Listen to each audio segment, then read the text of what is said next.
عمر محمد رياض ابن الفنان الكبير محمد رياض كتب بوست على صفحته، والبوست ده من ساعة ما كتبه قلب الدنيا بشكل كبير جدا، وكل الناس فعلا يعني مستغربة جدا، وفي ناس مؤيدة للموضوع وفي ناس معارضة. ليه بقى؟ كتب ايه؟ قالوا ان الحكاية خلصت، بس في حكايات بتختار هي ترجع بنفسها.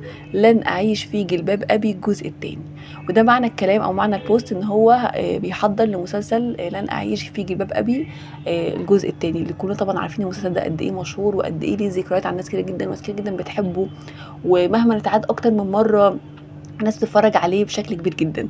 بس الضجه اللي حصلت حوالين البوست ده كان لسببين. في ناس شافت ان لا طبعا ما ينفعش ان هو يتعمل جزء تاني، ده تهريج وانتوا كده بتبوظوا المسلسل، وما ينفعش حد اصلا يبقى مكان نور الشريف العظيم ولا عبلة كامل، ده هم اساس المسلسل، انتوا هتجيبوهم ازاي؟ اكيد مش هيبقوا موجودين، المسلسل ملوش لازمه.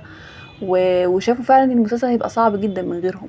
في ناس هي شافت بالعكس، يعني دي حاجه حلوه ان الناس اصلا يعني من كتر حبها للمسلسل فنفسها بقى تشوف بقيه الشخصيات اللي هي عاشت معاها وشافتها وكده، نفسها تشوف بقى هتحصل لها ايه بعد كده، يعني بعد الفتره دي كلها ايه اللي هيحصل لهم والحاجات دي كلها، وحابين ان هم يتعايشوا مع الموضوع.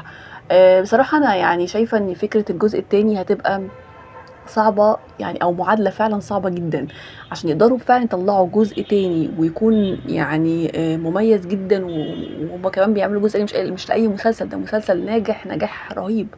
فالموضوع هيبقى صعب جدًا، لإن أنت لمّا تيجي تعمل مسلسل أول حاجة نور الشريف هتجيبه منين؟ الله يرحمه توفى. عبلة كامل اعتزلت فمش موجودة، هتجيبها منين؟ عندك كمان ثانية دورها رئيس جدًا، اتوفت ربنا يرحمها يا رب ويغفر لها ذنوبها. عندك كمان مين تاني برضه مش موجود؟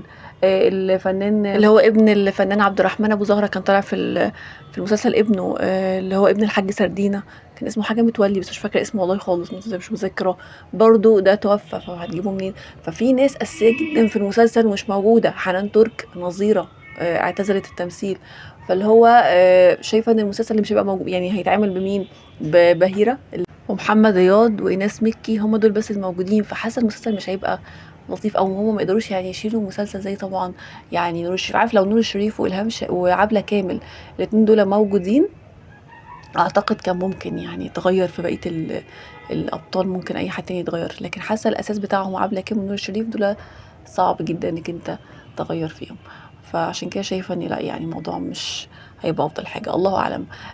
ورغم كده اتعمل، لو تفتكروا برضو الموضوع ده كمان في ليالي الحلمية، اتعمل منه جزء جديد، والجزء ده ما نجحش مع الاسف، لانه الناس برضو ما حبتش الجزء الجديد ده، وشافوا ان هو لا يعني اجزاء ليالي الحلمية زي ما هي كده الناس حباها، كانت بطريقتها وباسلوبها، لكن الجديد ده ما كانش فعلا مفضل عند الناس. فاكتبوا لنا رايكم بقى انتوا في الكومنتات، شايفين فعلا مسلسل انا عايش في جلباب ابي لو اتعمل منه جزء تاني هينجح فعلا ولا لا؟ اكتبوا لنا رايكم في الكومنتات.